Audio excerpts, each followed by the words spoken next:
Dubai میں متحدہ عرب امارات کے 54ویں قومی دن اور پاکستان پیپلز پارٹی کے 58ویں یوم تاسیس کے موقع پر ایک خصوصی تقریب کا انعقاد کیا گیا۔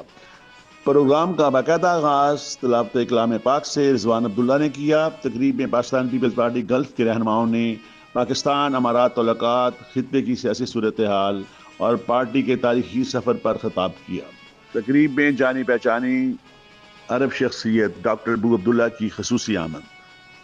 مقررین جن میں میاں منیر ہانس، نثار خٹک، ملک محمد اسلم، ذوالفقار علی مغل، عرفان قمر گوندل، ملک محمد اسحاق، کیسر آفریدی، رضوان عبداللہ، سمیع اللہ خان اخون خیل، نور مگسی، اعجاز لاشاری، احسان شفیق بوگا، فرق سعیدین،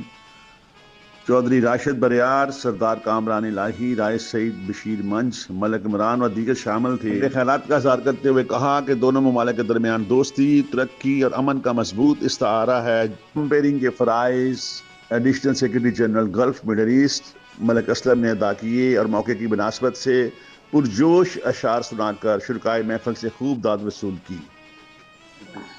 آج ایک تو متحدہ عرب امارات کا قومی دن ہے اور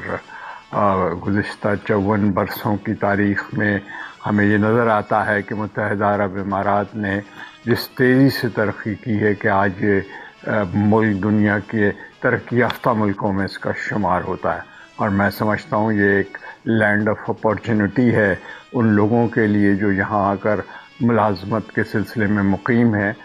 یہ ہمیں ضرور دیکھنا اور سوچنا پڑے گا کہ پاکستان پیپلز پارٹی نے اپنے قیام کے وقت 30 نومبر 1967 کو اس ملک کے عوام سے جو وعدے کیے تھے ایک بہتر مستقبل کے حوالے سے، اس میں وہ کس حد تک کامیاب رہے۔ ہمارا بنیادی مطالبہ جمہوریت کا تھا، اور ہم سمجھتے ہیں کہ جمہوریت بغیر معاشی مساوات کے کوئی معنی نہیں رکھتی، اور یہ ضروری ہے کہ اس ملک میں ایک مستحکم جس کے نتیجے میں شہید ذوالفقار علی بھٹو کے خواب کے مطابق پاکستان ایک جدید پروگریسو جمہوری ریاست بن سکے، ایک ایسی ریاست کہ جو فلاحی ریاست ہو، جہاں عوام کی بنیادی ضروریات کی تکمیل ریاست کی ذمہ داری ہو۔ UAE نیشنل ڈے کے حوالے سے سب سے پہلے مبارکباد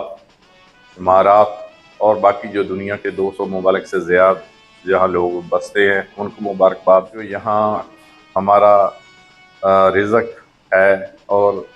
ملک دنیا کا بہترین ملک ہے، اور یہاں UAE ہمارا دوسرا گھر ہے، اور یہاں پہ ہم تقریباً 2.2 ملین پاکستانی رہتے ہیں۔ UAE میں ہمارا مال و جان محفوظ ہے، ہم کو بھی اپنے دامن میں اپنی جھولی میں جگہ دی ہے۔ تو جو ہے ہم نے نیشنل ڈے بھی UAE کے بنایا کیونکہ UAE ہمارا دوسرا گھر ہے، اور اس کے ساتھ ہمارا یوم تاسیس تھا 58، وہ بھی ہم نے کیک کاٹا ہے۔ تو میں سمجھتا ہوں کہ یہ UAE جہاں سے ہم رزق کماتے ہیں، تو یہ ہمارے لیے ایک دوسرا گھر آ جاتا ہے، اور دوسرا ہمارا پاکستان پیپلز پارٹی، ہمارے قائد جو ذوالفقار علی بھٹو نے جو ہمیں نظریہ، جو ہمیں سوچ دی تھی، اس کو ہم جو ہے نا آج بھی دیکھیں 58 ایئر ہو گئے ہم نے اس کو باہر رکھا اور اس کے مشن پہ چل رہے ہیں۔ کی بات ہے، یہ دونوں ہم بڑی خوشی سے مناتے ہیں پاکستان پیپلز پارٹی کا یوم تاسیس بھی، اور ہم چونکہ متحدہ عرب امارات میں رہتے ہیں، اب ہمارے سمیت تقریباً 2 ملین پاکستانی یہاں پہ روزگار کرتے ہیں، تو امارات کا جو یوم الاتحاد ہے یہ بھی ہم بڑی خوشی سے مناتے ہیں اور دل سے مناتے ہیں۔ یہاں کے قانون کا احترام کرتے ہیں، یہاں کے حکمرانوں کو اور یہاں کے وطنیوں کو ہماری طرف سے بہت بہت مبارک ہو۔ پاکستان پیپلز پارٹی کے یوم تاسیس کے بارے میں بھی یہی وہ ہے، تمام اوورسیز پاکستانیوں کو، پاکستان میں بسنے والے تمام جیالوں کو یوم تاسیس مبارک ہو۔ UAE کا نیشنل ڈے تو نہایت ہی ہم لوگ کے لیے خوشی کا دن ہے، عید کا دن ہے۔ جتنے مہربان اور جتنے با اخلاق لوگ UAE کے ہیں شاید آپ لوگوں کو کہیں ملیں گے۔ میں تو ان کو سلام کروں گا اور سب UAE اور حکمرانوں کو مبارکباد پیش کروں گا کہ نیشنل ڈے کے لیے ان سب کو مبارک ہو۔